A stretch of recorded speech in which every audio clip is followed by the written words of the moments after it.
She had not texted her dead husband in 3 years.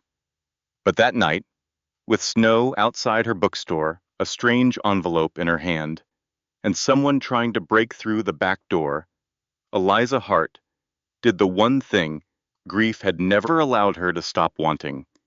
She typed, "My darling, I need you tonight." But the man who answered was not her husband. He was Roman DeLuca, the most dangerous mafia boss in Chicago. He knew her name. He knew her husband had not died in an accident.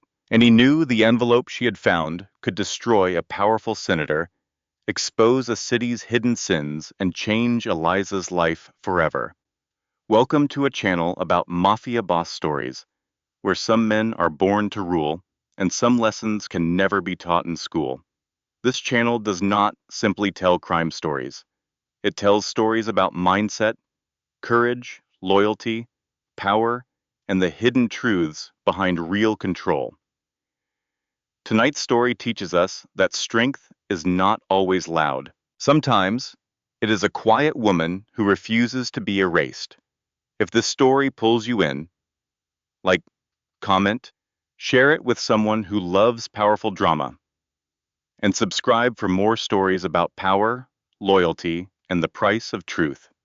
Eliza Hart had not texted her dead husband in 3 years. But that night, with snow pressing against the windows and fear sitting cold in her chest, her thumb found his name before her mind could stop it. The bookstore had been closed for nearly 2 hours. Outside, Chicago was quiet in the way it only became during winter storms, when traffic softened, sidewalks emptied, and even the city seemed to hold its breath.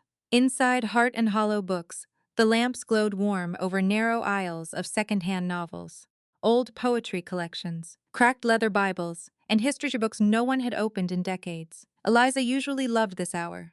After the customers left and the register drawer was counted, the shop became hers again. No sympathetic smiles, no careful questions. No one telling her Ethan would have wanted her to be happy.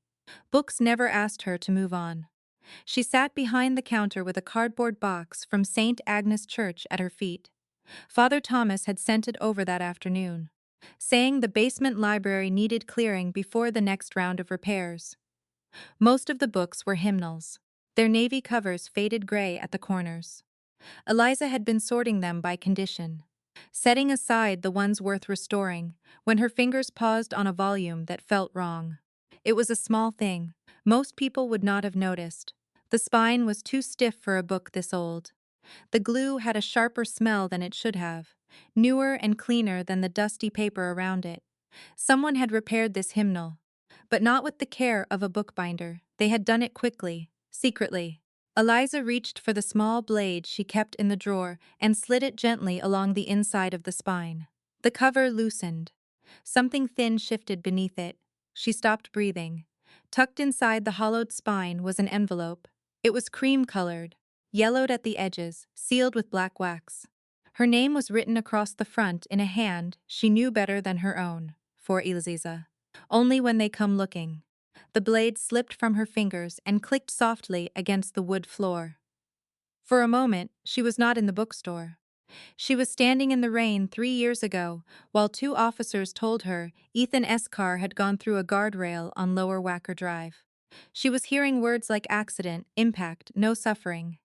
She was watching a detective avoid her eyes when she asked why Ethan had been downtown at midnight, with no camera footage, no witness statement, and no explanation for the missing notebook he carried everywhere. Everyone had told her grief made people suspicious. Everyone had told her she needed rest. Everyone had told her the case was closed. But dead men did not hide envelopes unless they knew someone might come searching. A sound came from the back of the store. Eliza lifted her head. At first, she thought it was the wind pushing against the alley door. The building was old. It complained in the cold. Pipes knocked. Windows sighed. Floorboards shifted when no one was walking on them. But then the sound came again. A slow scrape, metal against metal. Someone was working at the lock. Eliza stood too quickly, knocking her knee against the counter. Pain shot up her leg, but she barely felt it. She looked toward the dark hallway that led to the storage room and the rear entrance. Another scrape followed. Then a quiet pause. Then the faintest click. Her hand closed around the envelope. She should have called the police. That was what a reasonable woman would do. That was what every safety poster and late-night news segment told women to do when danger came close. But Eliza had spent 3 years learning that official help did not always arrive for ordinary people. Sometimes it arrived late. Sometimes it asked the wrong questions. Sometimes it wrote down the easiest answer and called it truth. Her phone lay on the counter. She grabbed it with shaking fingers and opened her contacts. She did not think, not clearly. Fear has a way of dragging the past into the room and making it feel useful. Her thumb scrolled to the one name she had never deleted, Ethan. The screen blurred. 3 years, and she had still not removed him. She had changed banks, replaced the cracked kitchen window, donated his coats, packed away his coffee mug, and learned how to sleep on her side of the bed without reaching across the empty space. But she had never deleted his number. The back door rattled once. Eliza typed before she could stop herself. "My darling, I need you tonight. I found the envelope. Please come before they do." She hit send. The second she did, shame and grief rose together in her throat. Ethan was dead. He was dust in a cemetery plot under a maple tree. He was a voice in old videos, a name on mail that still arrived by mistake. A wedding ring in the small blue dish beside her bed. He was not coming. Then the message status changed. Delivered. Eliza stared at the word. That was impossible. Her phone buzzed. Unknown number. Who is this? Her blood went cold. Before she could answer, another message appeared. Do not open the back door. Turn off the lights. Get behind the counter. If the envelope has a black seal, they are already there. Eliza looked down at the envelope in her hand. Black wax. The lock at the rear door clicked again. Louder this time. She moved without thinking. She killed the lamp beside the register. Then the one near the front display. The warm bookstore vanished into strips of gray streetlight and shadow. She ducked behind the counter, breathing through her mouth to stay quiet. Her hand found the heavy scissors she used for cutting packing twine. They were not a weapon, not really, but they were something. The back door opened an inch. A man whispered something she could not make out. Then the bell above the front door rang. Eliza froze. A tall man stepped in from the snow. He did not hurry. That was the first thing she noticed. A normal person would have burst in or called out or looked around in confusion. This man entered as if the storm, the darkness, the broken silence. And the two men at the rear of the store were all pieces he had expected to find exactly where they were. He wore a black overcoat, dusted with snow. His hair was dark, neatly combed back, his face calm in a way that did not feel peaceful. It felt practiced, controlled, dangerous.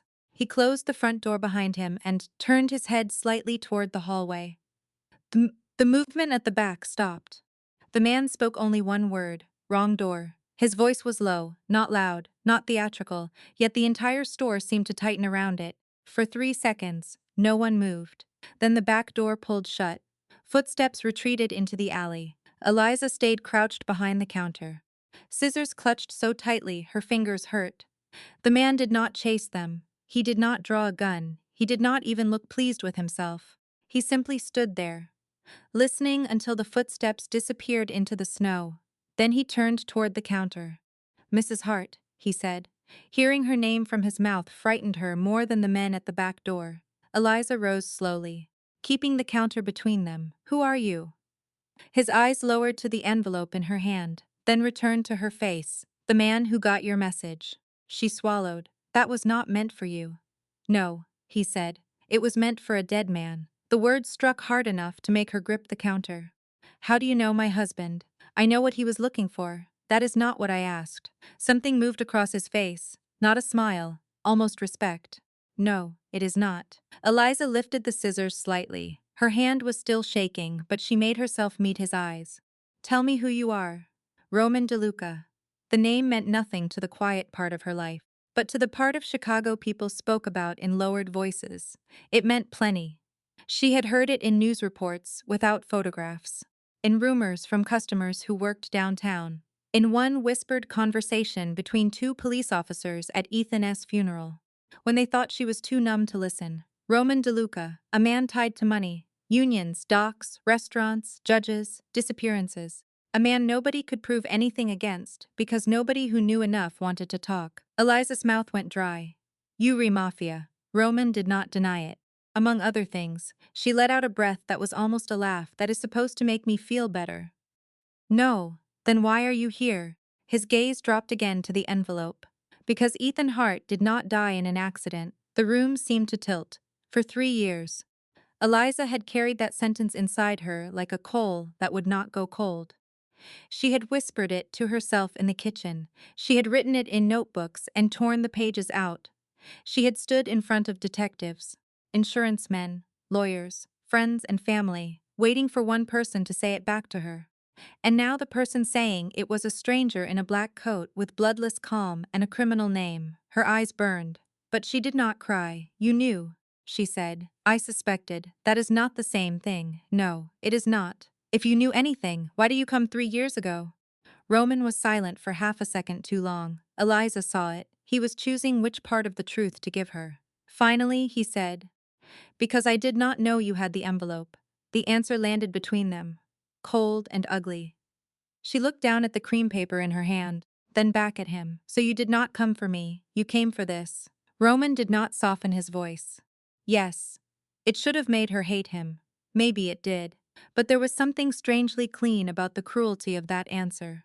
He did not wrap it in concern. He did not call her brave. He did not pretend the last 10 minutes had made them allies. After 3 years of people lying gently because they thought kindness and truth could not live in the same room. Roman DeLuca's honesty felt like a blade laid flat on a table. Dangerous, but visible. Eliza tucked the envelope against her chest. You cannot have it. I know, that surprised her. You know, if Ethan left it for you, then it opens for you. She searched his face for manipulation and found only calculation. He was reading her, measuring fear, grief, resistance. But he was not reaching across the counter. He was not taking what he could probably take. Outside, a car passed slowly, tires hissing through slush. Roman looked toward the window. The men who came through the alley will return with more help. Whose men? Senator Warren Cade's Eliza blinked. She knew the name. Everyone in Chicago knew the name. Cade was on television every week, talking about family values, safer neighborhoods, restoring the soul of the city. Ethan had once thrown a newspaper across their kitchen because of something Cade said during a campaign speech. She remembered asking him what was wrong. She remembered Ethan saying, "Nothing I can prove yet." Her hand tightened around the envelope. Roman saw the memory pass through her face. Your husband found something he should not have found. And you want it. I need it. For what? For the same reason you do. His voice lowered. To learn who killed him. Eliza stood very still. The bookstore smelled of dust, paper, old wood, and snow melting from Romanesque coat. Behind her, the shelves rose in dark rows, full of stories people had abandoned and other people had come looking for. She had spent years thinking her life ended the night Ethan died. Now a sealed envelope, a dead phone number, and a mafia boss at her door were telling her the ending had only been hidden from her. Roman reached into his coat slowly, carefully, and placed a phone on the counter. A clean number, he said. Use it if you want to live long enough to open that. Eliza looked at the phone but did not touch it. Roman turned toward the door. You leaving? She asked before she could stop herself. He paused. You told me I cannot have the envelope. I believe you. That is it. For now. Why? He looked back at her, and for the first time, the calm in his face shifted into something older. Something tired. Because your husband trusted you with the first move. I am not going to insult a dead man by taking it from you. Then Roman DeLuca opened the door and stepped back into the snow. Eliza remained behind the counter long after the bell stopped trembling above the door. Her phone lay beside the envelope. On the screen, the impossible message still glowed. My darling, I need you tonight. She had sent it into the past. The past had not answered. Something far more dangerous had. And for the first time in 3 years. Eliza Hart understood that grief had not been the heaviest thing she carried. The truth had been buried beneath it all along. For almost a full minute after Roman DeLuca walked out of her bookstore, Eliza Hart did not move. Snow swept past the front window in pale, restless streaks. The bell above the door had gone still. The alley behind the shop was quiet again. Everything looked almost normal. And that was what frightened her most. The shelves were still standing.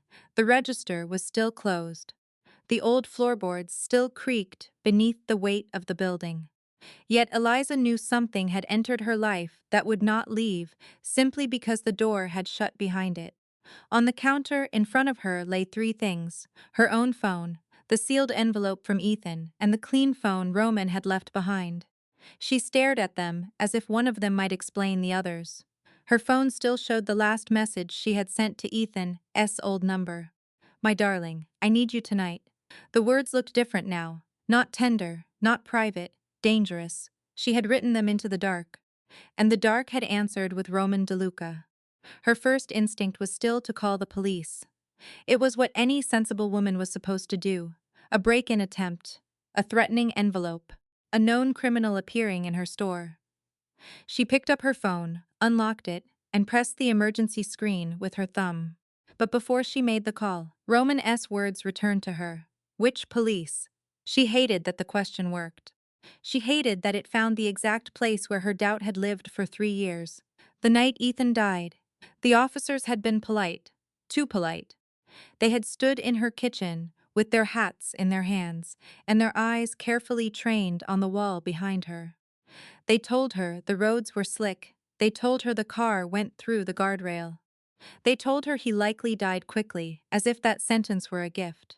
When she asked why Ethan's camera was gone, they said it was not listed among his personal effects. When she asked about his notebook, they said maybe he had left it at work. When she asked about the missing 2 hours before the crash, they said grief made timelines difficult. Grief had not made anything difficult. Grief had made everything clear. Eliza lowered the phone. The clean phone on the counter buzzed. She flinched so hard her shoulder struck the shelf behind her. For a moment, she only stared. Then she picked it up. One message waited on the screen. "Roman, if you are thinking of calling the police, ask yourself why Ethan did not." Eliza's hand tightened around the device. She looked toward the front window, across the street, half hidden under the shadow of a closed tailor shop. A black car sat at the curb. Its headlights were off. Snow gathered on the hood. She could not see Roman inside, but she knew. She typed back with shaking thumbs, "Eliza, are you watching me?" The answer came almost immediately. "Roman, I am watching the street. There is a difference. Eliza, not to me." A pause this time. "Roman, fair." That single word unsettled her. She had expected arrogance. A threat. Some polished line from a man used to being obeyed. Instead, he gave her one plain word, and it felt more honest than comfort. The clean phone buzzed again. "Roman." The men at the back door were not burglars. They knew where to look, and they knew you would still be there. That means someone knew the box from St. Agnes was delivered today. Eliza looked down at the cardboard box at her feet. The hymnals sat inside, innocent and old, as if they had not carried death into her store. "Eliza, who sent them?" "Roman, not who allowed them to arrive." She read that twice. Then she set the phone down and finally opened the envelope. She did it slowly, because her hands were not steady. The black wax seal cracked with a soft sound that seemed too small for the moment.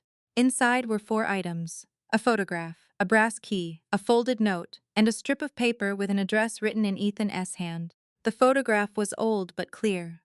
Ethan stood outside St. Agnes Church, younger than she remembered him in death, his coat collar turned up against the wind. Beside him stood a man in his early 30s with dark hair, tired eyes, and a half-smile that looked as if he had not used it often. Eliza did not know him, but something in his face reminded her of Roman. Not exactly. Roman was harder, more controlled, built out of silence and consequence. But the shape of the eyes was the same. The clean phone rang before she could read the note. She answered without meaning to. "His name was Michael," Roman said. Eliza did not speak. His voice through the phone was low and close, but she could see the black car across the street, still and patient. "My brother," Roman added. She looked down at the photograph again. "Ethan knew your brother, yes. Was he Mafia too?" "No." Roman's answer came too fast, then slowed. "He was born into the same family. That is not the same thing." Eliza closed her eyes for half a second. She did not want to feel sympathy for Roman DeLuca. Not now, not ever, if she could help it. But there was something in the way he said brother that reached past her judgment and touched a place in her that understood names spoken in the present tense after death had made them past. She unfolded the note. If you are reading this, darling, it means I failed to come home with the truth. I am sorry. I thought keeping you outside the danger would keep you safe. I was wrong. Go to St. Agnes. Lower Archive, Shelf 7. Trust the man who still blames himself, but do not give him everything. You will know what matters. You always did. Eliza read it once. Then again, the words blurred, sharpened, blurred again. Ethan had known. Not just that he might die, he had known she would be angry. He had known she would question every word. He had known her well enough to warn her not to surrender the truth to the first dangerous man who came asking for it. Mrs. Hart, Roman said quietly. Eliza, she said before she could stop herself.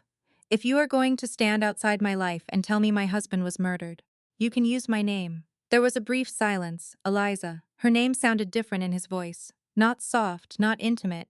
Careful. You want what Ethan left, she said. I do, because of Michael. Because of Michael, because of Ethan. Because Senator Warren Cade has spent years building a clean public life on top of buried bodies. The name landed with a familiar chill. Warren Cade. Senator, family man, church donor, the face on television promising to restore Chicago's moral center. Ethan had hated him. Eliza remembered that now with a force that made her sit down on the stool behind the counter. Ethan standing in their kitchen, jaw tight, newspaper open in front of him. Nothing I can prove yet, he had said. What did Ethan find? She asked. Enough to die for, Roman said. Not enough to finish it, and you think I can finish it? I think he thought you could. That hurt more than it should have. For 3 years. Eliza had believed Ethan left her behind. Now she was holding proof that he had left her something else too. Not safety. Not peace. A responsibility. There was movement across the street. The black car door opened, and Roman stepped out into the snow with the phone still at his ear.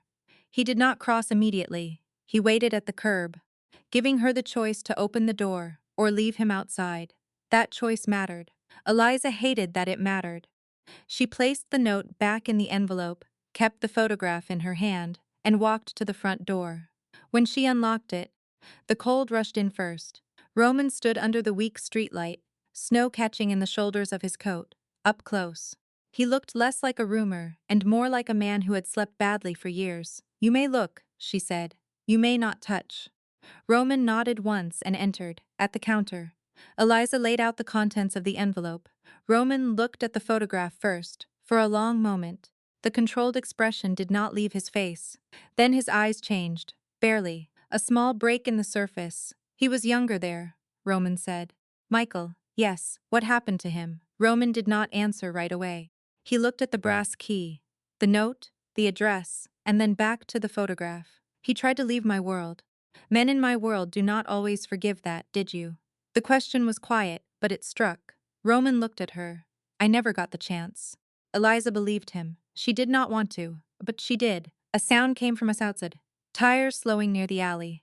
Roman's body changed before his face did. 1 second he was standing still. The next, every part of him seemed awake. We have to go, he said.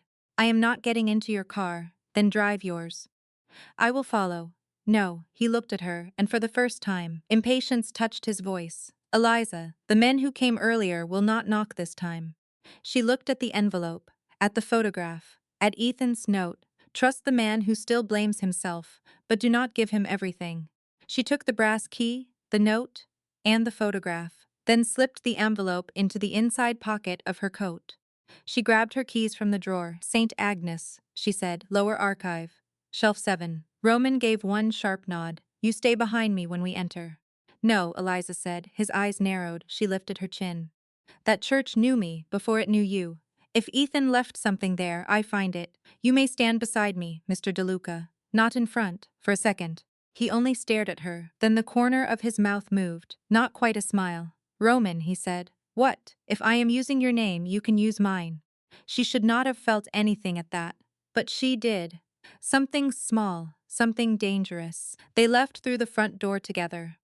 The snow had thickened, softening the street, hiding the tracks of whoever had come before. Eliza locked the bookstore with fingers that no longer shook as badly. Roman watched the alley, one hand inside his coat, his attention sharp enough to cut the night open. As they crossed to their separate cars, Eliza looked once at the dark windows of Heart and Hollow Books. In one evening, the place that had been her refuge had become evidence. The dead had spoken, the living had lied, and the most dangerous man she had ever met was waiting for her to lead him into a church. She had sent a message to Ethan because fear had made her reach backward. Now she was walking forward, not because she trusted Roman DeLuca, because for the first time in 3 years, the truth had a direction.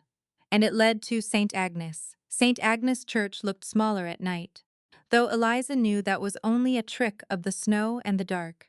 In daylight, the old stone building stood with a tired kind of dignity at the corner of Ashland and a narrow side street lined with bare trees. At night, with the stained glass windows black and the front steps buried under a thin white sheet, it looked less like a church and more like something the city had forgotten but had not yet managed to destroy. Eliza parked along the curb and sat for a moment with both hands on the steering wheel. Roman's black car stopped behind hers, quiet and close. But he did not flash his lights or step out first. He waited. She noticed that, though she wished she had not. Men like Roman DeLuca usually moved as if every room, every sidewalk, every silence belonged to them. Yet here, in front of St. Agnes, he waited for her. That unsettled her more than arrogance would have. The brass key from Ethan's envelope lay in her coat pocket. She could feel its shape pressing against her thigh, small and cold. Shelf 7, lower archive. The words had repeated in her mind the entire drive across town. Ethan had known she would come here. He had known she would understand the books, the old records, the hidden language of paper and dust. He had known her well enough to leave the truth in a place no stranger would know how to read. And still, he had kept her outside it until he was gone. Eliza opened the car door before that thought could soften into grief. Roman stepped out at the same time. Snow touched his shoulders and disappeared into the dark wool of his coat. He looked up at the church. And for the first time since Eliza had met him, something in his expression changed without his permission. "You know this place," she said. Roman did not look at her. "I used to. That is not an answer. It is the only one I have tonight." Eliza almost asked more. But the front door of the church opened before she could speak. A narrow line of yellow light fell across the snow. Father Thomas Bell stood in the doorway wearing a black cardigan over his clerical shirt. His white hair rumpled, as if he had been asleep and had not bothered pretending otherwise. His eyes went first to Eliza, then to Roman. The old priest did not look surprised. That was the first thing Eliza noticed.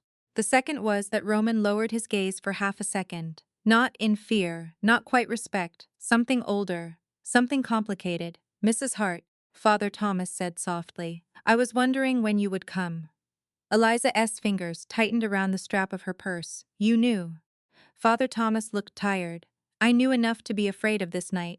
Roman walked up the steps behind her, but he did not pass her. Father Thomas studied him for a long moment. "Your mother used to sit in the third pew," the priest said.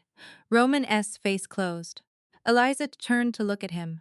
The sentence had hit him harder than any accusation. She saw it in the small stillness around his mouth, the way his eyes moved past Father Thomas into the dark nave beyond him. "I remember," Roman said. Father Thomas nodded once and stepped aside. "Then come in out of the cold, both of you." The church smelled of candle wax, old wood, and damp stone. Eliza had loved that smell once, as a girl. She used to come here with her father when he repaired the organ, or fixed a loose railing, or patched the cracked plaster near the sacristy. She would sit in the back pew with a book in her lap while he worked, listening to the dull echo of tools and the occasional groan of the old building settling around them. Her father had always said Saint Agnes had bones, good bones, even if the city forgot to care for them. Now the place felt full of secrets. Father Thomas led them down a side aisle toward the basement door. His steps were slow but steady. Roman moved behind Eliza, like a shadow that knew how to stay just far enough away. She could feel him watching every window, every hall, every place danger might hide. Part of her resented the comfort that gave her. At the basement stairs, Father Thomas paused. "Ethan made me promise," he said. Eliza looked at him. "Promise what?" "That if you came here with the key, I would let you find what he left, not give it to you. Not explain it first. Let you find it. A bitter ache moved through her chest. Everyone seems very committed to letting me discover the truth after it already ruined my life. Father Thomas lowered his eyes. That is a fair thing to say. Yes, Eliza said, it is. Roman said nothing, and for once she was glad. She did not need him to defend the dead or the living. She needed the door opened. The lower archive was colder than the church above. Fluorescent lights flickered awake one by one, revealing rows of metal shelves, old filing cabinets, cardboard record boxes, and books wrapped in brown paper. Eliza knew the room well. She had spent countless evenings here, helping Father Thomas sort baptism records, marriage certificates, funeral logs, parish newsletters, hymnals, and donated books that had outlived the families who once owned them. Roman stopped just inside the doorway. Eliza glanced back. What? Nothing. You look like you are waiting for the walls to speak. In my experience, he said, old buildings usually do. That answer should have sounded ridiculous. It did not. Eliza walked to shelf 7 without needing directions. The shelf held hymnals and old liturgical books, some from the 1940s, some older. She ran her fingers along the spines slowly. Roman came closer, but not too close. Father Thomas remained near the stairs, hands folded in front of him like a man waiting for judgment. At first, Eliza saw only books, then she stopped. One hymnal sat half an inch deeper than the rest. Not enough for a careless person to notice. Enough for her. She pulled it free and held it near her face. The cover was cracked, but the binding had been repaired. The glue smelled wrong, newer, sharper, just like the book at her store. Her throat tightened. Ethan, she whispered, not as a question, as recognition. She opened the hymnal carefully. The pages had been glued together near the back, hollowed out with rough precision. Inside was a small USB drive wrapped in a piece of cloth. Beneath it was a folded scrap of paper. Eliza removed both. Roman's attention sharpened, but he did not reach for them. The scrap of paper contained one sentence. What did she say when the lights went out? Eliza stared at it. For a moment, she had no idea what it meant. Then memory rose, uninvited and whole. The first year of their marriage, a summer storm. Their apartment losing power while Ethan tried to cook dinner and burned the garlic bread in the dark. He had cursed softly, embarrassed by something so small. And Eliza had laughed because he had looked so serious standing there with a flashlight under his chin. He had asked how she could possibly be laughing when they could not see a thing, and she had said, even in the dark, I know where home is. Eliza pressed one hand to her mouth. Roman's voice came carefully. Do you know it? She nodded once. Father Thomas brought an old church laptop from the office. It took too long to start. Groaning through each screen while Eliza sat rigid at the desk with the USB in front of her. Roman stood near the door, watching the stairs. Father Thomas stood by the file cabinets, silent. No one rushed her. That almost broke her. When the password box appeared, Eliza typed the sentence with fingers that trembled only at the end. Even in the dark, I know where home is. The drive opened. There were 3 folders, Mikhail, Cade. If Eliza is here. She clicked the first folder.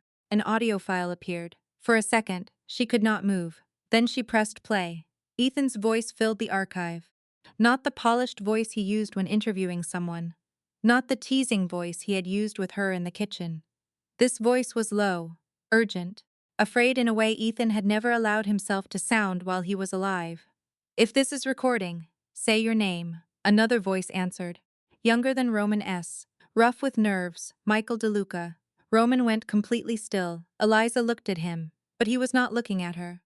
His eyes were fixed on the laptop as if the dead had reached through the small speaker and taken hold of his throat. Ethan spoke again. Tell me what you saw. Michael exhaled shakily. Cade's people moved money through the redevelopment fund. Not just campaign money, payoffs, property grabs, cops on the list, judges too. If this gets to Roman first, he'll make it about me. You understand. He'll burn everything down and call it love. There was a pause in the recording. Then Michael said, quieter. Don't let him. This is bigger than my family. The audio crackled, Ethan asked. Do you have proof? Yes, Michael said, but it split. If one piece disappears, the rest can still survive. Eliza closed her eyes. Split, that meant there was more. The recording ended with a burst of static. The archive fell silent again, but it was not the same silence. This one had a body in it, a brother, a husband, two dead men speaking from inside a machine while the living stood around them, trying not to fall apart.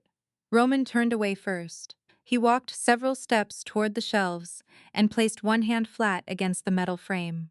Eliza saw the tension in his shoulders, the controlled violence of grief forced into stillness. She knew that posture. She had lived inside her own version of it for 3 years. He wanted to stop you from turning it into revenge, she said quietly. Roman did not look back. Michael always thought he could save me from myself. Maybe he was trying to save other people from what your grief would do. The words were risky. She knew that. Roman could have taken offense, could have turned cold, could have reminded her who he was. Instead, he nodded once, almost imperceptibly. Maybe, he said. Eliza clicked the folder labeled "If Eliza is here." There was one text file. She opened it. "My darling, if you made it this far, I am sorry. I know you are angry. You should be. I told myself I was protecting you by keeping this from you. But the truth is, I was afraid. Afraid you would ask me to stop. Afraid I would listen." The next clue is not for Roman. It is not for Father Thomas. It is for you. You will know the book that does not belong where vows are kept. Eliza read the words twice. Then she pushed back from the desk. "Where vows are kept," she said. Father Thomas closed his eyes. Roman looked at him. "You know what that means." The priestess' voice was barely above a whisper. "The marriage archive." Eliza stood, the USB still in her hand. Her grief had changed shape again. It was no longer only sorrow, it was anger, it was direction. It was the terrible strength of realizing the dead had trusted her more than the living ever had. Roman watched her. "This makes you a target," he said. "I became a target the moment Ethan wrote my name on that envelope." "Eliza, no." She turned to him fully. "You may have the men, you may have the cars, you may have the guns and the names people are scared to say. But this part is mine. Ethan left it in my language, my books, my church, my memories." Roman held her gaze. Then, slowly, he stepped aside, not in surrender. In recognition. Eliza walked past him toward the narrow hallway that led deeper into the archive. For the first time since the message, she was not following Roman DeLuca into danger, he was following her, and somewhere in the cold belly of St. Agnes, behind old vows and older lies, the next piece of the truth was waiting. The marriage archive at St. Agnes sat behind a narrow wooden door at the end of the basement hall. In a part of the church Eliza had always thought of as harmless. It was where old promises slept, marriage certificates, anniversary records, faded photographs of couples who had stood under the stained glass windows decades before, smiling as if time had not yet taught them what love could cost. As a girl, Eliza used to help Father Thomas carry boxes in and out of that room while her father repaired broken shelves. She remembered the smell of it: dust, paper, candle wax, and the faint trace of lavender from sachets some church secretary had tucked into the cabinets years ago. Now the room felt different. Roman stood behind her in the doorway, silent, broad-shouldered, watchful. Father Thomas remained in the hall, one hand pressed against the wall as if he needed the building to hold him up. Eliza noticed that too. The priest knew something, maybe not everything, but enough to fear what she was about to find. She turned on the old ceiling light. It flickered twice, then steadied. Metal filing cabinets lined the left wall. On the right were shelves of boxed records, each marked by year. In the center of the room stood a long table where brides and grooms had probably signed papers with shaking hands and bright faces. Eliza walked to the shelves. "What are you looking for?" Roman asked. "A book that does not belong where vows are kept." That could mean anything. "To you," she said. Roman did not answer. She liked that he didn't pretend otherwise. Eliza moved slowly, reading the room the way she read shelves in her store. Some people searched by opening everything. Eliza searched by noticing what had been touched. Dust had a language, paper had habits. A box that had sat untouched for 20 years sagged differently from one opened last winter. A book placed by someone nervous never sat flush with the others. Her fingers paused on a slim red volume wedged between two boxes of marriage licenses from 1988. It was not a church register, it was a poetry book. Elizabeth Barrett Browning. Eliza's chest tightened. Ethan had given her the same edition on their first anniversary. He had written inside the cover, "For the woman who taught me that love is not a soft thing. It is the bravest work." This copy was not hers, but it had been placed for her. She opened it carefully. The pages had been cut into a small square near the back. Inside was another folded note and a tiny memory card sealed in plastic. Roman took one step closer, then stopped himself. Eliza saw it. "You can look. I was waiting for permission." That made her glance up. The words were simple. The effort behind them was not. She unfolded the note. "My darling, if you are here, then you found the first recording. I am sorry. I know each answer will feel like another betrayal. I thought I was keeping you safe by keeping you outside the truth. I understand now that I only left you alone with the consequences." Eliza had to stop reading. The room blurred. For 3 years. She had wanted one thing from Ethan, more than justice, more than explanation, more than revenge. She had wanted him to admit that being protected in ignorance had still been a kind of abandonment, and now he had. Too late. Always too late. Roman's voice came quietly. "You do not have to finish it in front of me." Eliza laughed once, but there was no humor in it. "Everyone keeps deciding what I do not have to face." Roman took the blow without defending himself. "Fair." She looked at him then. Really looked. The hard lines of his face, the controlled posture, the eyes that missed very little. He was a man built around the belief that if he could see enough, know enough, move fast enough, he could keep death from arriving at the wrong door again. She wondered what that kind of life did to a person. Then she looked back at the note. The memory card contains names, but names alone are not enough. Cade's people live behind clean offices and polite signatures. Look for the property transfers. Look for the families who were forced out. Look for Samuel S. Mark. He knew where to hide what I could not carry. Eliza went still. Her father. She read the sentence again, but it did not change. Look for Samuel S. Mark. Roman saw the color leave her face. "Who is Samuel, my father?" Father Thomas made a small sound in the hallway. Eliza turned toward him. "You knew." The priest closed his eyes. "You knew my father was part of this." Father Thomas opened them again, and the guilt in his face looked older than the room. "Samuel did not want you involved. He is dead," Eliza said. "Ethan is dead. Michael is dead. Everyone who decided I should not be involved is dead, Father, and I am the one standing here with their secrets." No one spoke after that. The old light hummed above them. Roman looked from Eliza to Father Thomas, then back to the note in her hand. "What is Samuel S. Mark?" Eliza did not answer right away. Her father had been a quiet man, patient, careful. He repaired things more than he explained them. When he fixed furniture, he always made the same small mark underneath the wood when the job was finished. 3 tiny cuts crossing like a star. He said it was not a signature, it was a reminder. Leave proof that someone cared enough to make it hold. She moved to the filing cabinets and pulled open the drawer, marked 2001, 2005.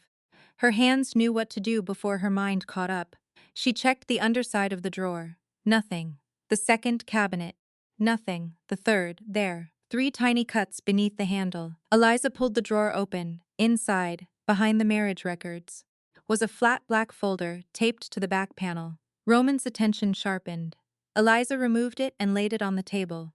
Inside were copies of property deeds, eviction notices, campaign donation records, photographs of boarded-up homes, and handwritten notes in her father's precise block letters. Not one crime. A pattern. Families pushed out, buildings condemned, land bought cheap by shell companies. Money moving quietly from development firms into political committees tied to Senator Warren Cade. Eliza looked down at the pages and felt something inside her settle into place. This was not only about Ethan. It was not only about Roman's brother. It was about people who had lost homes, names, safety, and dignity, while men in suits called it progress. Roman picked up one document only after she nodded. He read it quickly, his face darkening.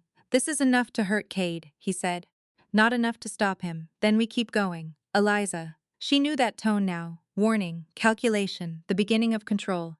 She looked at him before he could finish. "No." Roman went still. "You do not get to decide that I have seen enough," she said. "You do not get to put me in a car, hide me in some safe place, and call that protection."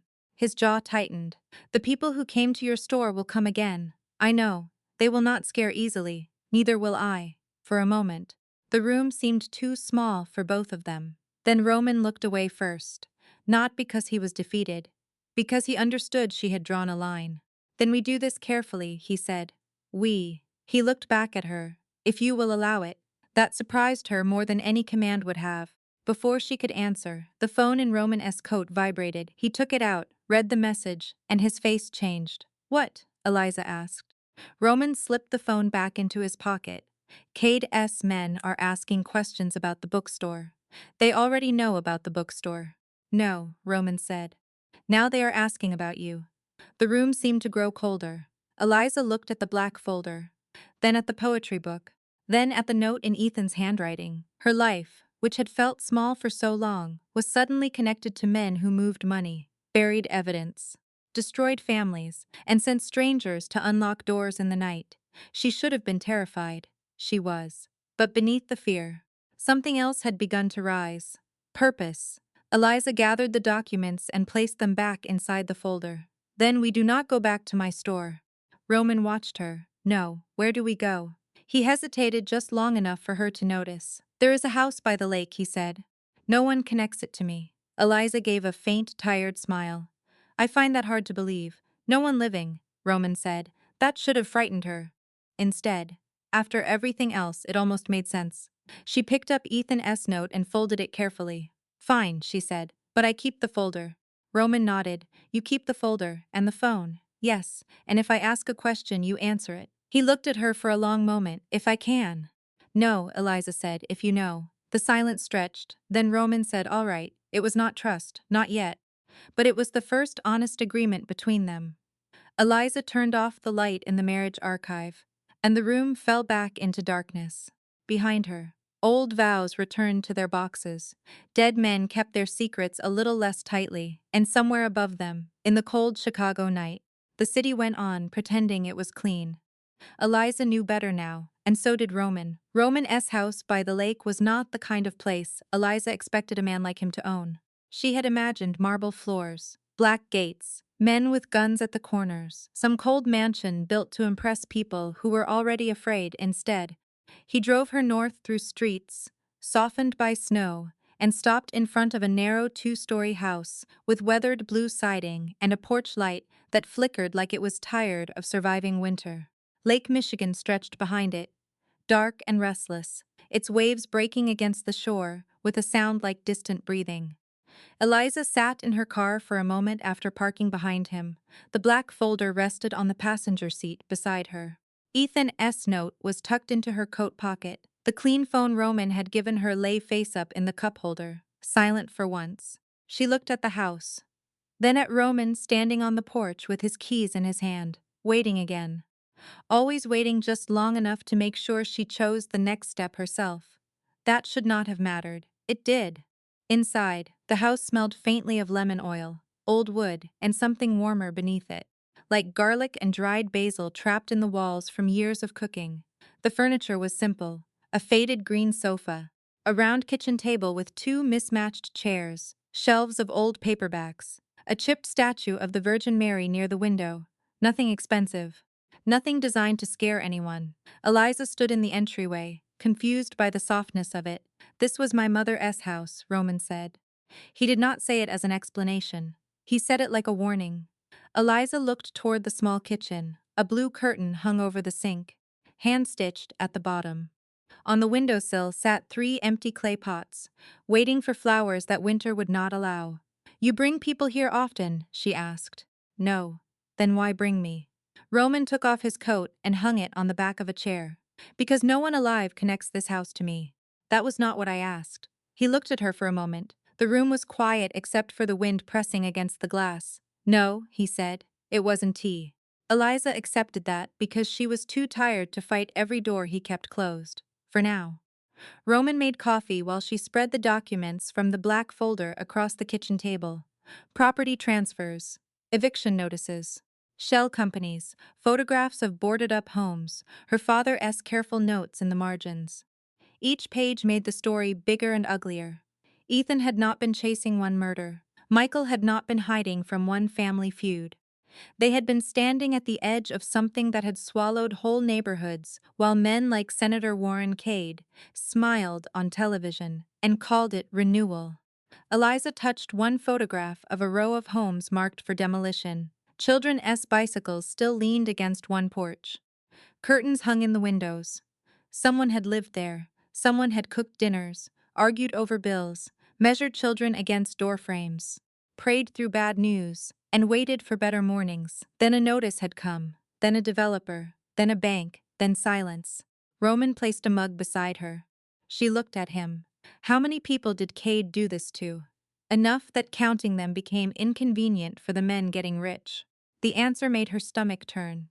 On the small television in the corner, muted and forgotten, Senator Cade's face appeared on a late-night news replay. Eliza reached for the remote and turned up the volume before Roman could stop her. Cade stood at a podium in a navy suit, American flag over one shoulder, a row of smiling families behind him. He spoke about restoring Chicago, about faith, about safety, about giving working families a better future. Eliza looked from his polished face to the photographs on the table. "He talks like he loves them," she said. Roman leaned against the counter. "Men like Cade never hate the people they destroy. Hate takes too much effort. They simply decide those people do not matter." That sentence stayed in the room. Eliza turned the television off. For a while, neither of them spoke. Roman drank his coffee standing up. Eliza sat at the table, reading her father's handwriting until the letters began to blur. Samuel Monroe had been so careful, so quiet, a man who repaired pews and tuned the church organ and never raised his voice, even when life gave him reason. She had thought his silence meant simplicity. Now she wondered how much of it had been burden. "He never told me," she said. Roman looked over. "My father, he never told me any of this. Ethan didn't he? Father Thomas didn't he?" She pressed her palm flat against one of the pages. "Everyone keeps saying they were protecting me. But protection feels a lot like loneliness when you are the last one to know." Roman did not answer quickly. She appreciated that more than she wanted to. "My brother tried to protect me too," he said, "by not telling me what he was doing."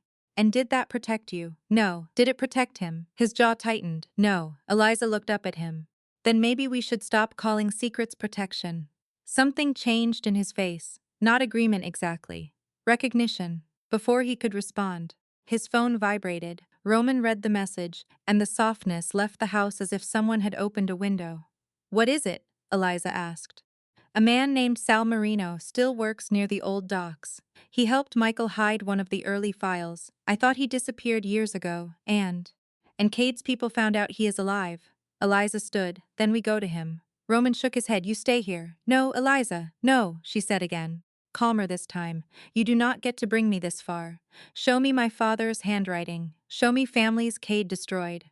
And then tell me to wait in your mother's kitchen, while men decide what I am allowed to know." Roman's eyes darkened. For a second, she saw the man Chicago whispered about, the man who could end arguments with a look. But Eliza did not lower her eyes. She had been afraid all night. She was still afraid. But fear did not get to make every decision. Roman looked away first. "Get your coat," he said. The docks were nearly empty when they arrived. Snow blew sideways between warehouses, catching in the cones of old security lights.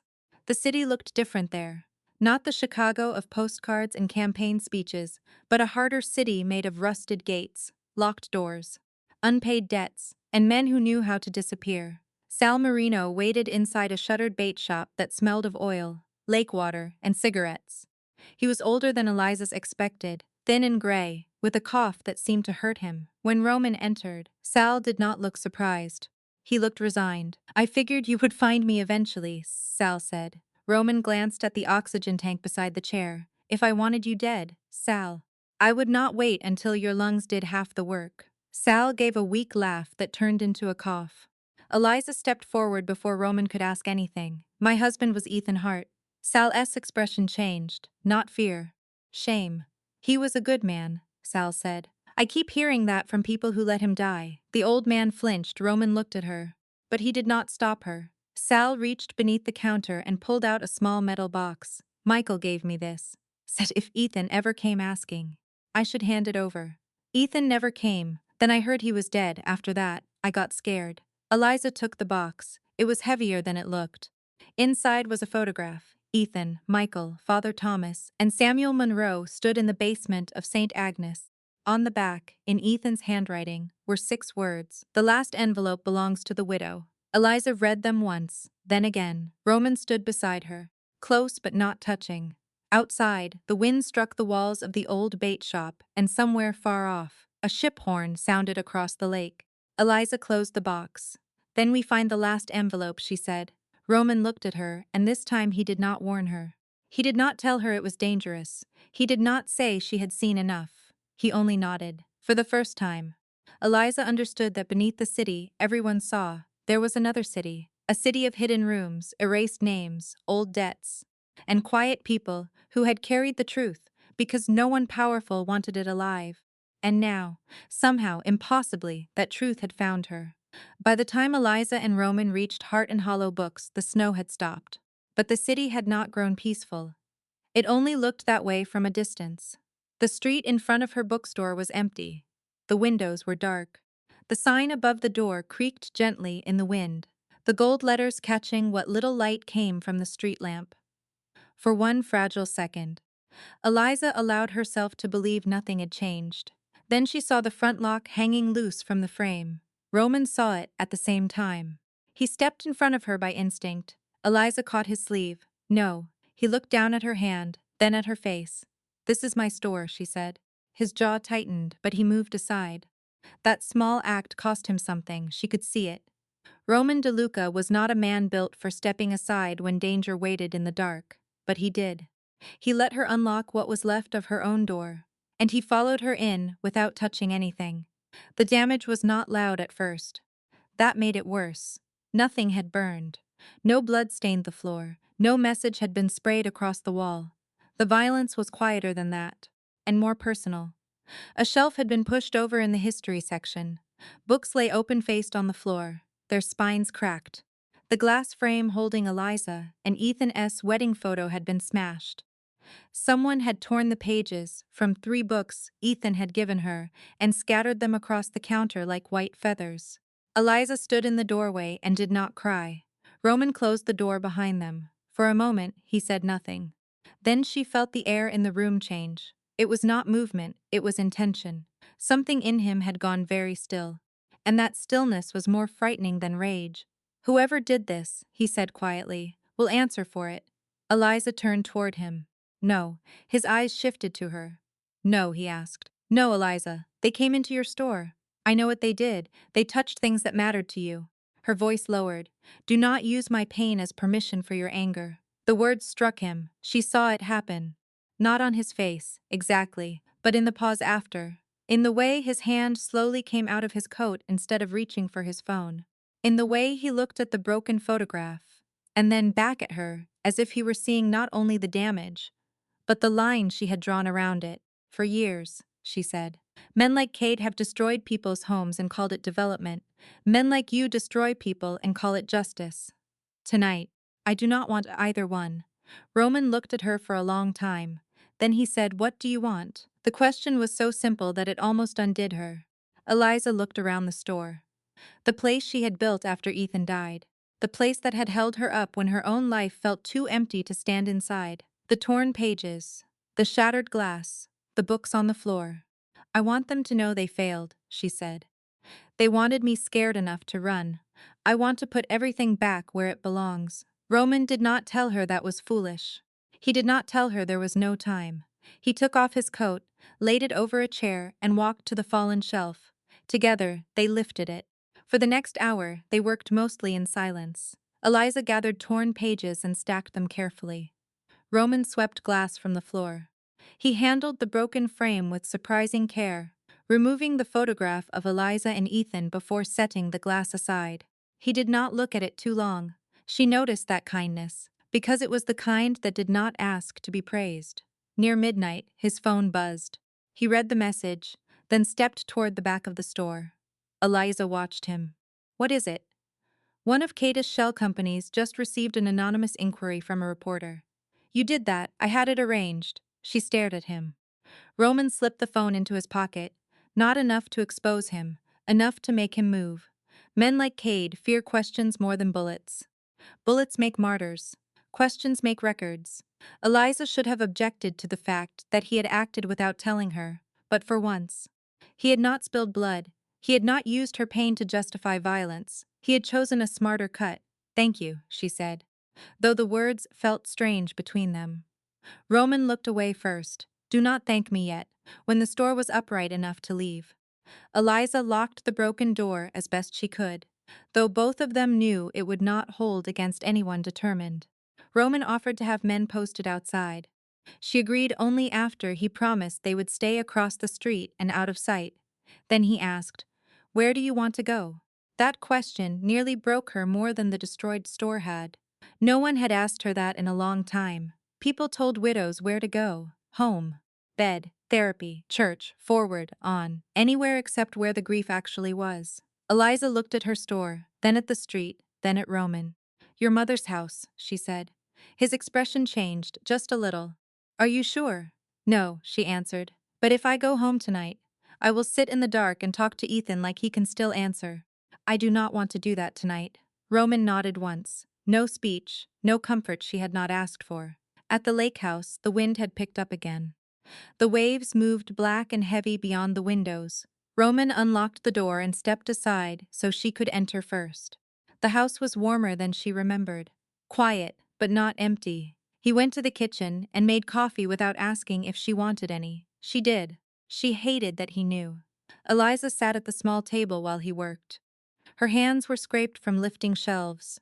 A thin line of blood marked one knuckle. Roman saw it and placed a clean cloth beside her. Not touching her hand, she wrapped the cloth around her finger. "You always notice everything." "I try to." "That sounds exhausting." "It is safer than missing something." "For whom?" Roman paused at the counter. The silence answered before he did.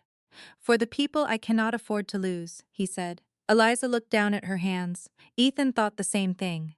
He thought, if he carried the fear alone, it would spare me. But all it did was leave me unprepared. Roman brought the coffee to the table and sat across from her. "Michael did that to me, and did you forgive him?" "No." The honesty was rough, immediate.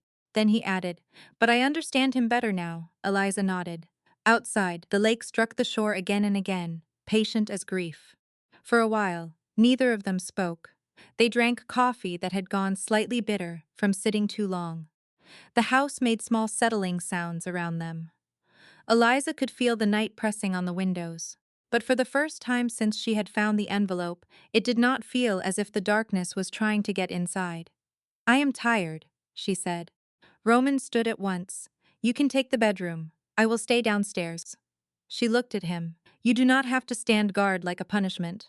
"It is not punishment." "What is it?" He thought about that. "Habit," he said. Eliza almost smiled. "Almost. Then try sitting down." Roman looked surprised by the instruction, but after a moment, he sat in the old chair near the front door. Eliza took the folded blanket from the sofa and lay down without removing her shoes. She expected the silence to swallow her. She expected Ethan's absence to rise up the way it always did when a room went quiet. Instead, she heard Roman breathing across the room, awake, present, not demanding anything, not filling the silence with promises, just there. Before sleep took her, Eliza turned her face toward him. "Roman, yes, do not make me regret trusting your house." His voice came from the darkness, low and steady. "I will not." It was not enough to trust him, but it was enough to close her eyes. That night, Eliza did not text the dead. She did not sit alone with old ghosts or beg the past to answer. She slept in a house that belonged to a dangerous man and his mother's memories, while the lake kept moving outside and Roman DeLuca stayed by the door. Learning for the first time that protecting someone did not always mean standing in front of them. Sometimes it meant staying near enough to be called, and far enough to let them breathe. Morning came without mercy. It slipped gray and cold through the windows of Roman lake house, touching the old furniture, the empty coffee cups, the blanket folded over the arm of the sofa, and Eliza's shoes still resting near the hearth. For a moment, before she fully woke, Eliza did not remember where she was. She heard water striking the shore outside. She smelled coffee. She felt the dull ache in her hands from lifting shelves and gathering broken glass. Then memory returned piece by piece: the envelope, the church, her father's mark, the destroyed bookstore, Roman sitting by the door all night, not sleeping, not speaking, simply staying. She sat up slowly. Roman was in the kitchen, his sleeves rolled to his forearms, reading something on his phone while a pot of coffee warmed beside him. He looked less like a crime boss in that light, and more like a man who had forgotten how to be ordinary, but still remembered the shape of it. Eliza hated that the thought came to her gently. "You slept almost 4 hours," he said without looking up. "That sounds like something you counted." "I notice time, you notice everything." He looked at her then. "Not everything." The answer was too quiet to be casual. Eliza stood, folded the blanket, and walked to the kitchen. Before she could speak, the clean phone Roman had given her buzzed on the table. Both of them looked at it. The message was from Mara Whitfield. "Call me now." Eliza picked up the phone and dialed. Mara answered on the first ring. Her voice was low, tight, and too controlled. "Where are you? Safe. With him." Eliza glanced at Roman. "Yes." "Then listen carefully. I found something in an old police supplement from Ethan's case. It was filed under the wrong incident number. Maybe by accident. Probably not." Eliza's stomach tightened. "What is it? A warning," Mara said. 2 days before Ethan died, an informant told Roman DeLuca's people that a journalist connected to Cade was going to be hit. The room went still. Eliza did not move. She only looked at Roman. He had heard enough. His face changed before Mara finished speaking.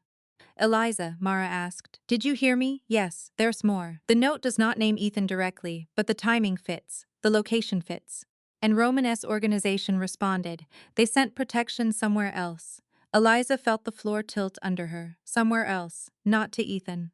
Roman's hand lowered to the counter. He did not speak. Mara's voice softened. "I am sorry." Eliza ended the call without saying goodbye. For several seconds, the only sound was the lake beyond the windows. Then she placed the phone on the table very carefully. "Did you know Ethan was in danger?" she asked. Roman did not answer fast enough. That was the answer before the words came. "Eliza, no." Her voice was calm, too calm. "Do not start with my name like that. Answer me." Roman looked at her directly.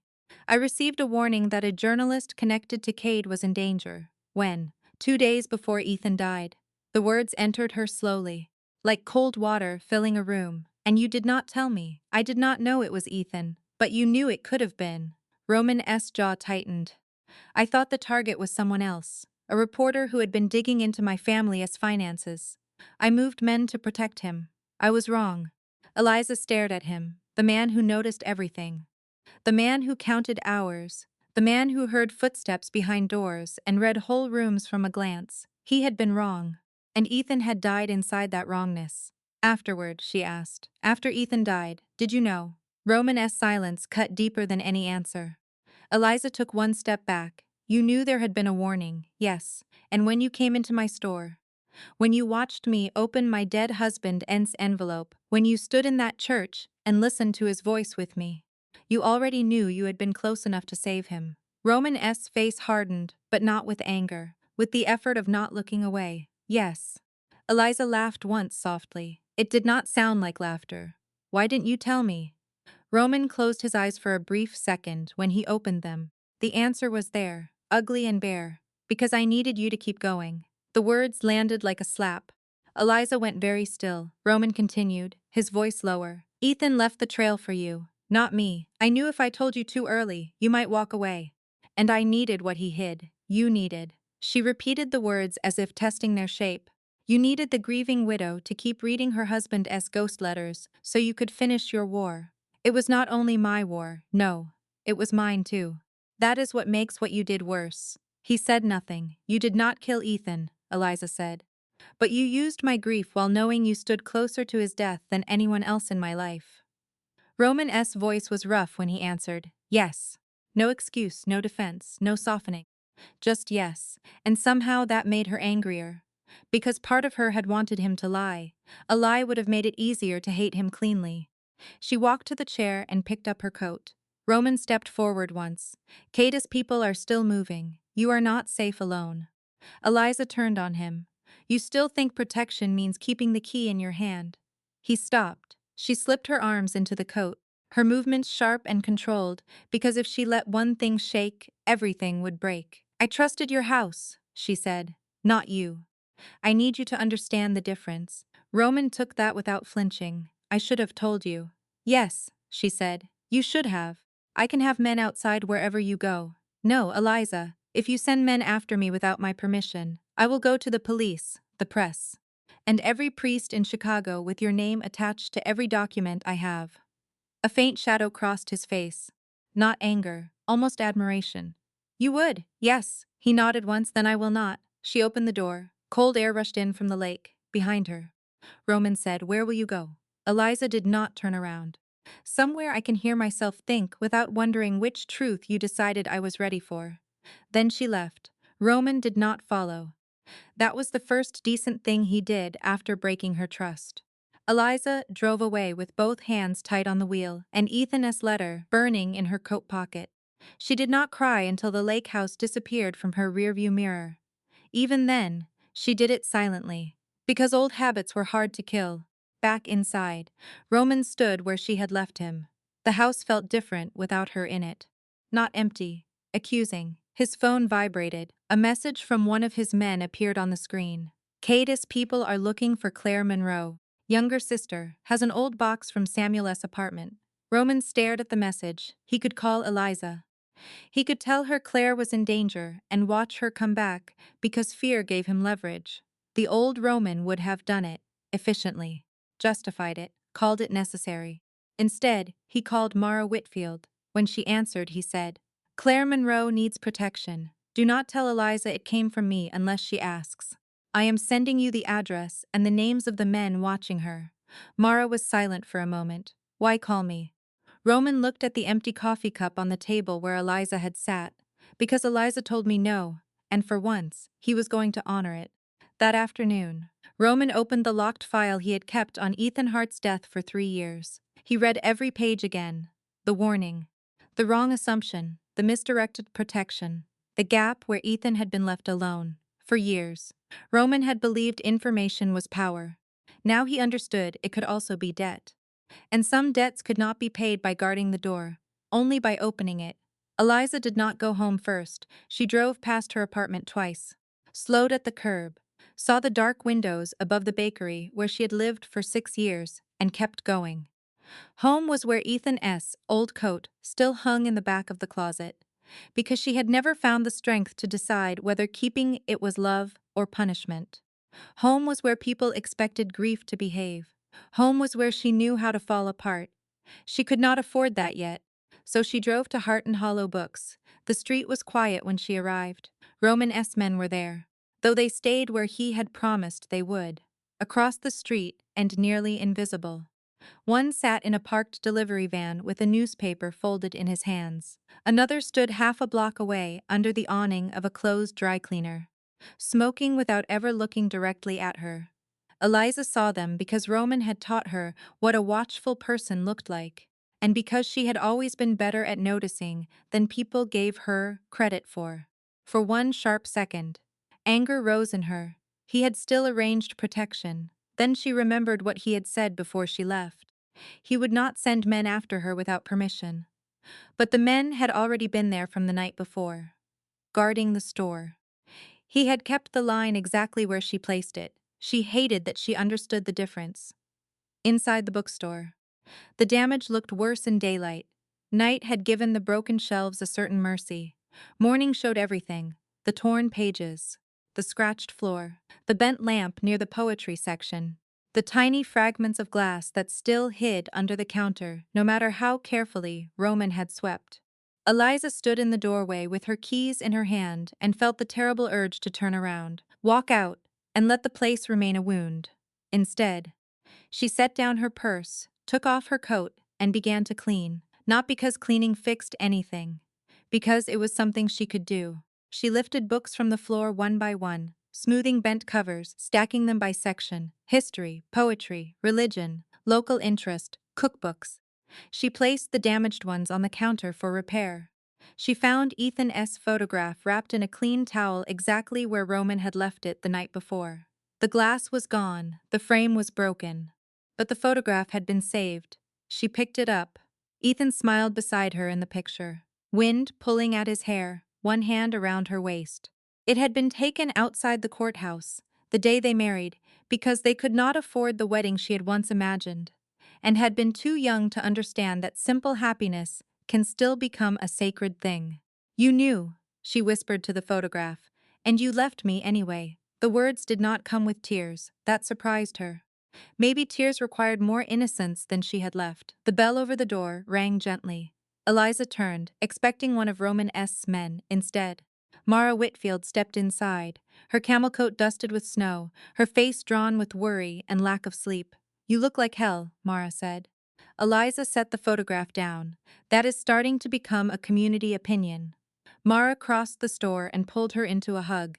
Eliza stood stiff for 1 second, then held on hard enough to hurt. Mara did not ask if she was all right.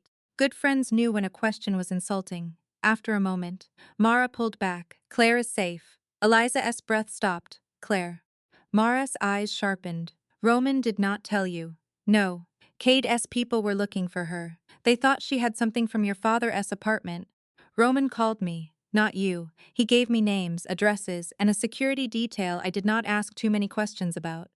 Eliza looked toward the front window.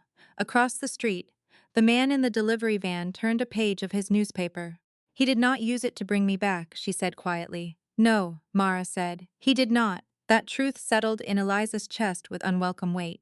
Mara took a folder from her bag and placed it on the counter. "I also brought copies of the file he sent, all of it, as far as I can tell.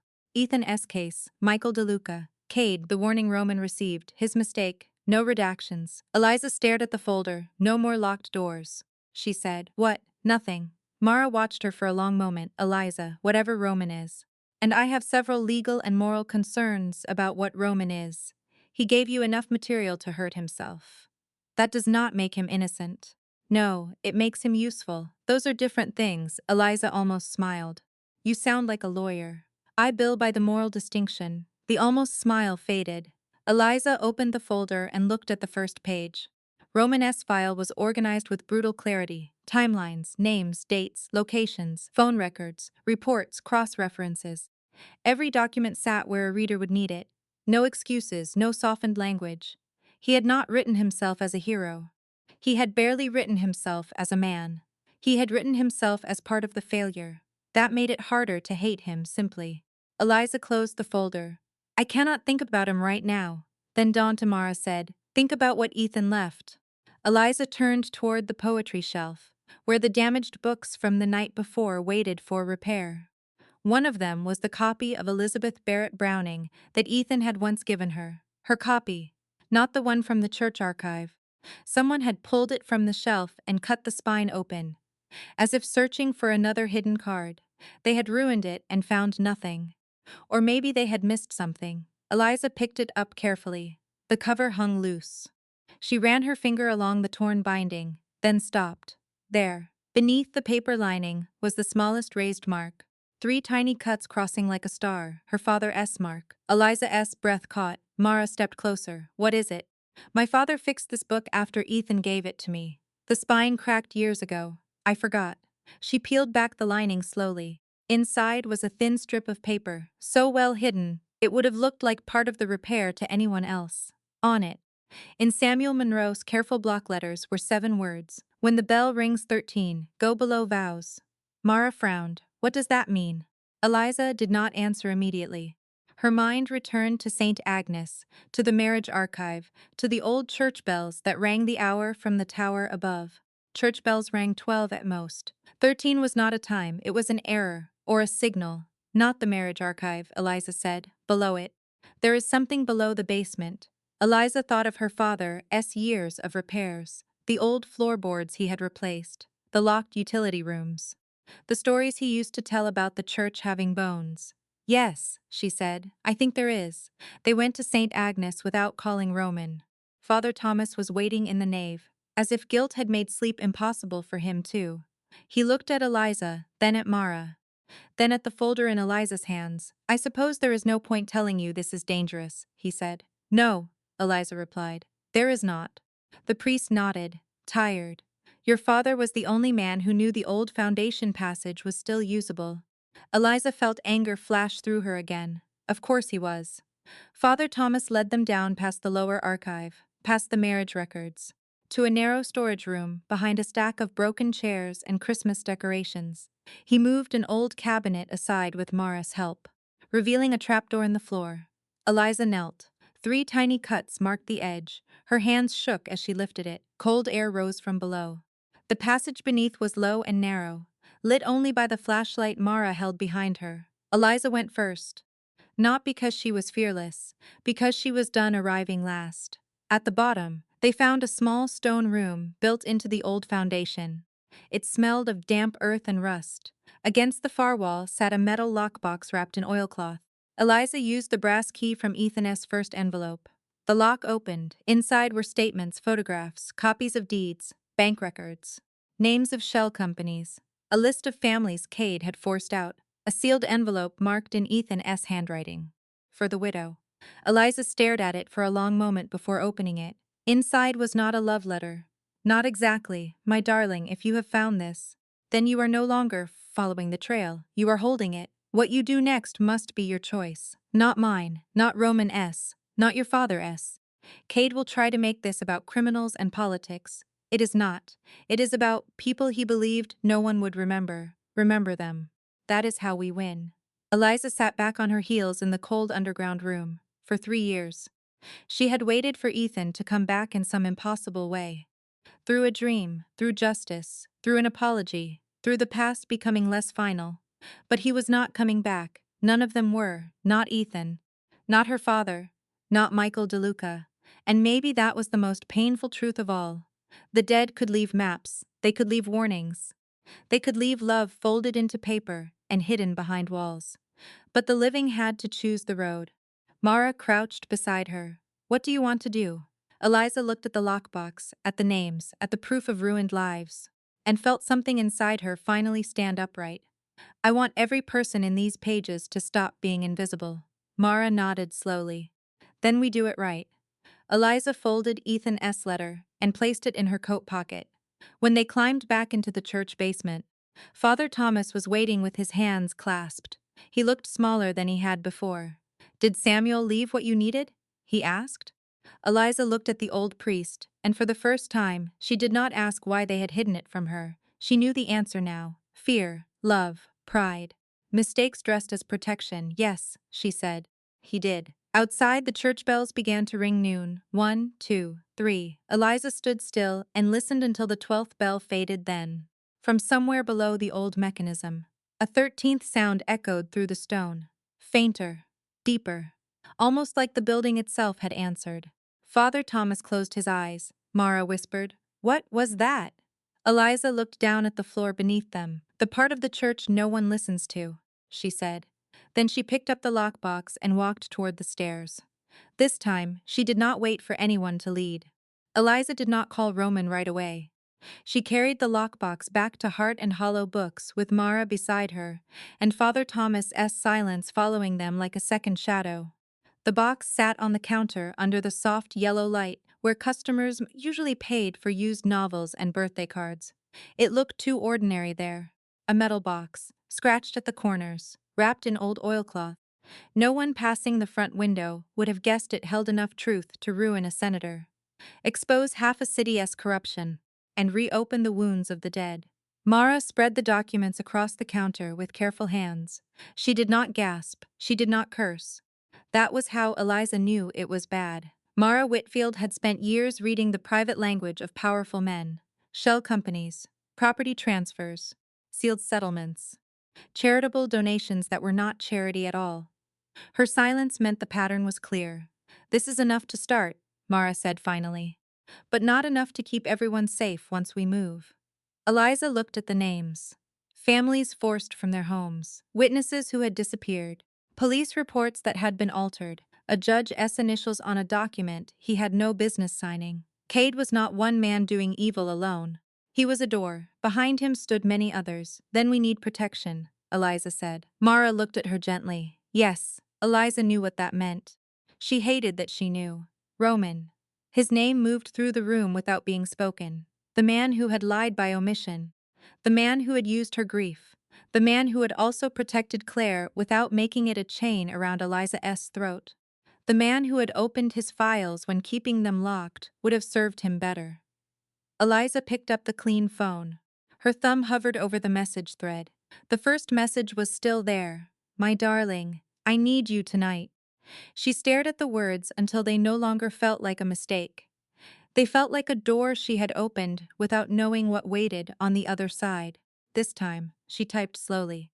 Roman, I need you tonight, not to save me, to stand beside me. She read it twice, then she sent it. His answer came less than 10 seconds later. Tell me where. No demand, no question about forgiveness, no warning, no order, just presence. Eliza closed her eyes for one brief moment. Then she typed the address of St. Agnes. Roman arrived 20 minutes later, alone. That mattered. Eliza stood in the center aisle of the church. The lockbox on the front pew and Mara beside the altar with a folder under one arm. Father Thomas waited near the confessionals, looking older than he had that morning. Roman entered through the rear doors and stopped when he saw Eliza.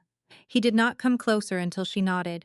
I have two conditions, she said. Roman's face was calm, but his eyes were not. Tell me. If you learn anything that affects me, Claire, Mara, Father Thomas, or any person named in those files, you tell me immediately. Not after you decide what I can handle. Not after you calculate the better move. Immediately. Agreed. Second, Eliza said, and this one was harder. You do not use protection to buy your way back into my life. You do not use guilt. You do not use danger. When this is over, what I feel about you will be mine to decide. Roman looked at her for a long moment. The old Roman might have argued. He might have explained the risk, the timing, the strategy. This Roman only nodded. Agreed. Eliza studied his face. You understand that I have not forgiven you. Yes. And you understand that I may not. Yes. The simplicity of it hurt. Maybe because it did not ask anything from her. Mara stepped forward and opened the folder. Kate's fundraising event is tomorrow night. Press will be there, donors, cameras. He is announcing the St. Agnes redevelopment project. Roman looked at the papers, then at Eliza. You want to release it there. I want the people in these files to stop being names on hidden pages, Eliza said. If this stays in the dark, Cade survives in another form. Maybe he resigns, maybe he disappears, but the city never learns who paid the price. Roman's jaw tightened. Public exposure is messy, so is burial. A flicker moved across his face. Not resistance, recognition. My way would be faster, he said. I know, quieter, I know, safer for you. Eliza stepped closer. That is the part you still have to learn. Safe is not always the same as free. The church was silent around them. Above, the old beams held their breath. Roman lowered his gaze to the lockbox. Then he looked back at her. What do you need from me?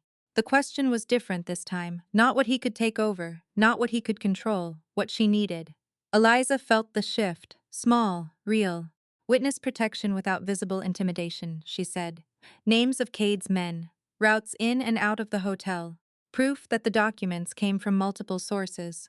And if anything goes wrong, you get the witnesses out before you come for me. Roman's eyes sharpened. Eliza, no, that is not negotiable. For a moment, he said nothing. Then he nodded. All right. Mara exhaled softly, as if she had been holding her breath through the entire exchange. Eliza reached into her coat and pulled out Ethan's last note from the lockbox. She did not hand it to Roman. Not yet. She only unfolded it and looked at the line that had followed her all day. Remember them. That is how we win. She looked up at Roman. We are not doing this for revenge. Roman held her gaze. No, he said. We are doing it so they cannot be erased. For the first time since she left the lake house. Eliza felt the anger inside her make room for something else. Not trust, not forgiveness, purpose. The first time she had written those words. Fear had sent them backward into the past. Tonight she had sent them forward, into a future she was choosing with open eyes, and Roman DeLuca, a man who had built his life on being obeyed, stood in an old church and accepted the honor of being asked. Senator Warren Cade chose a hotel with chandeliers, marble floors, and a ballroom large enough to make corruption look like charity. The Harrington Grand stood in the heart of downtown Chicago, old money polished into every brass railing and velvet curtain. Outside, cameras flashed as donors stepped from black cars in winter coats and evening dresses. Inside, Waiters moved between tables with champagne, and Cade's campaign banners hung beside photographs of smiling families, rebuilt neighborhoods, and church steeples touched by morning light. Eliza stood in a service hallway beneath the ballroom. Wearing a dark blue dress, Mara had insisted, looked serious enough for television and plain enough for truth. The lockbox sat on a folding table beside her, open now, its contents divided into neat stacks. Ethan S. recordings. Michael S. statement. Samuel S. marked documents, property transfers, shell company records, witness names. Photographs of homes Cade had called abandoned, while families still slept inside them. Mara checked her phone for the third time. The federal filing is ready. The journalists have the release package. Once I hit send, it goes to all of them at once. Roman stood near the stairwell with two of his men, though he had kept them out of sight as promised. He wore a black suit, no tie, no expression a stranger could read, but Eliza could read enough now. He was watching the exits, counting steps, measuring risk, holding himself back from taking control because she'd asked him not to. That restraint meant more than any speech. Father Thomas waited with the witnesses near the freight elevator. A mother who had lost her home on Halsted Street. A retired police officer who had signed a false report under threat. A dock worker who had seen a body moved in the rain. Ordinary people with tired faces and shaking hands, each of them carrying a piece of what Cade had tried to bury. Roman came to Eliza's side. Last chance to walk away. She looked at him. He corrected himself before she could speak. No, that came out wrong. A faint smile touched her mouth despite everything. Roman tried again. Are you ready? Eliza looked toward the ceiling, where Cade's voice drifted down through the vents, smooth and confident, talking about renewal, family, faith, and the future of Chicago. No, she said, but I am done waiting to feel ready. Mara pressed send. For 1 second, nothing changed. Then everything did, above them. Cade's speech cut off. A murmur moved through the ballroom like wind through dry leaves. Roman touched the earpiece of the man beside him and listened. The first recording is on the screens. Eliza closed her eyes as Ethan's voice filled the ballroom overhead. If this is recording, say your name. Michael S. voice followed. Michael DeLuca. The hallway went silent. Even Roman S. men looked toward the ceiling. Mara opened the service door, now. The witnesses moved first. Father Thomas with them. Then Mara. Then Eliza. Roman did not take her arm. He walked beside her, close enough to protect, far enough not to lead. When they entered the ballroom, every face turned. Cade stood frozen at the podium, one hand gripping the edge of it, behind him. The large campaign screen no longer showed smiling families. It showed documents, deeds, dates, names. Michael S. audio rolled into Ethan S. notes. Then into the first witness statement. A woman named Grace Miller stepped forward, her voice trembling but clear. She spoke about the home her husband had built, the notice she had never been allowed to fight, the men who came at dawn with papers and threats. The retired officer spoke next, then the dock worker, then Father Thomas. His voice breaking when he admitted St. Agnes had hidden the truth because the truth had nowhere safe to go. Finally, Eliza stepped to the microphone. The room blurred at the edges, but her voice held. My husband was killed because he believed powerful men should not be allowed to erase ordinary people. For 3 years. I thought his death was only my grief. Tonight, I know it was part of a much larger silence. Cade's face twisted. This is a criminal stunt. These documents are stolen. Manipulated, no. Mara said from beside Eliza. They are already filed with a federal judge. They are in the hands of 3 newsrooms. And every person in this room now knows where to look. Cade looked past them, toward Roman. If I burn, Cade said. Low enough that only those near the podium heard. You burn too. Roman stepped forward, not into the spotlight, but into enough light for Cade to see him clearly. Maybe, Roman said. But some things are worth protecting more than my name. Cade gave a bitter laugh. For the widow. Roman's eyes did not move from his. For everyone you thought no one would remember. That was when Cade's confidence broke. Not completely. Men like him did not collapse all at once. They cracked in public and called it strategy. But the room had seen it. The cameras had seen it. The witnesses had spoken. The documents were already gone beyond his reach. By midnight, Cade's campaign had suspended all events. By morning, federal investigators would announce a formal inquiry. By the end of the week, men who had smiled beside him would begin pretending they barely knew him. But Eliza did not stay for the collapse. She returned to St. Agnes before dawn. The church was empty when she entered. Roman followed several steps behind her, silent. In the lower archive, beneath the marriage records, she opened the final envelope from the lockbox. This one was not marked with instructions, only her name, Eliza. Inside was a letter in Ethan's handwriting. My darling, if you are reading this, then I did not make it home. I am sorry for every choice I made without you. I thought love meant keeping danger away from your door. But love without truth can become another kind of prison. Do not spend your life being faithful to my absence. Live, not for me, not against them, for yourself. Eliza sat down slowly on the old wooden chair. This time, she cried. Not loudly, not beautifully. She cried like a woman who had been holding up the dead, the living, and the truth with both hands, and had finally been allowed to set something down. Roman stayed by the door.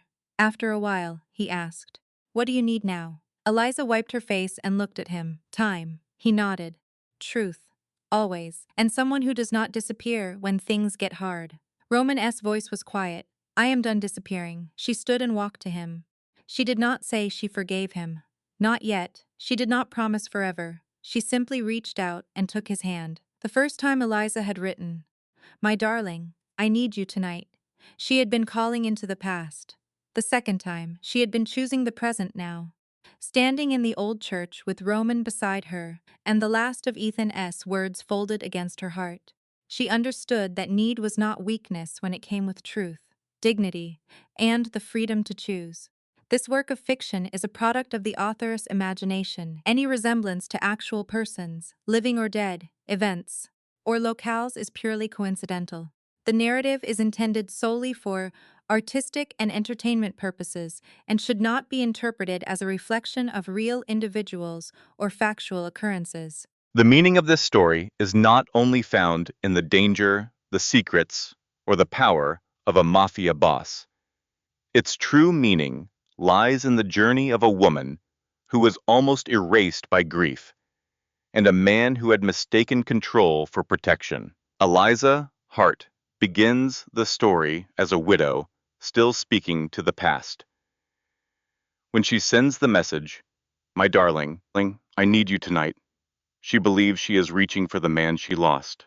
But instead, life sends her Roman DeLuca, a dangerous man who knows more about the truth than anyone else. At first, he seems like the answer, but the deeper lesson is that no one can save us by taking away our choices. Roman has power, information, and fear on his side, yet he must learn that real strength is not controlling every room or hiding every truth. Real strength is having the courage to be honest, even when honesty may cost you the person you want to protect.